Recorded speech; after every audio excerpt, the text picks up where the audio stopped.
You know, you meet someone, you're not buying a home in 3 days. Like that happens. Awesome.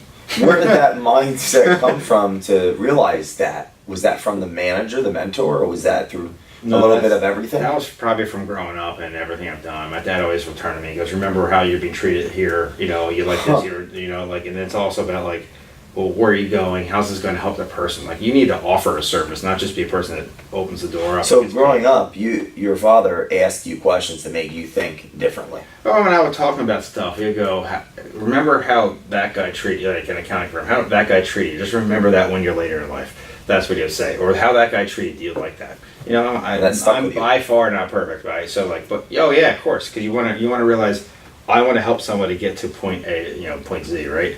And I get a lot of referrals that way. You know, I get a lot of, some of my referrals end up going to my agents because I can't handle everything. I want to be perfect, you know, service for each person. So like, basically it's like, let's educate this person to get to here, but let's make sure they're comfortable. Let's not force it, because the worst thing you can do is force someone into a home, gets foreclosed on, they have 7 years of bad luck, more or less. You know. Like, so it's interesting, this educational view that you have. It's you, in essence, were mentored or engaged by your father and brought that into your business. Prior to this business, it was a construction business. You said. Would you say that helped you when you got into real estate? Yeah. All of those, that mindset. I think it's multiple things throughout my life. Okay. I mean, that mindset helped me more of like, oh, I need to actually be customer service and answer the phone and do stuff. You can't be hide behind the computer and just text the internet. You need to, you know, see people. When you have bad news, you have to rip a Band-Aid off, right? You have to call them up and do what you have to do. That seems opposite of like accounting person. Accounting person, I got into accounting because it was the best thing to learn about business.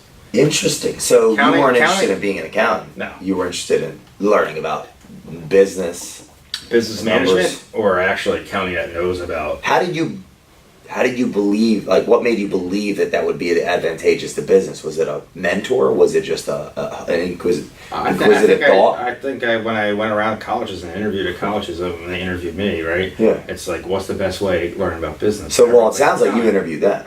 Well, I like that. When you sit there, you're like, why do I need to come here? Like, what I mean, I wasn't stupid. I wasn't the smartest, but at the same token, I basically was like, why do I need to come to your college? You know? Well, actually, I want to give you a compliment. I would argue that you were using your brain more than most that I bet. Well, I mean, that you're actually asking the college. Right. Well, why do you need to go there? I would think a lot of kids are trying to beg to get in. Well, they get 50,000 applicants. What do I, you know? I could have went to a whole handful of colleges. I got accepted to 10 colleges. That's awesome. Yeah. So I mean, like, so you interviewed them and you figured out what the. And was it one of the admins that said to you, "Hey, if you want to go into business, you should know your numbers"? Was it one of those moments? Yeah, it actually happened at Albright College. So Albright College is more a liberal arts school. I was there for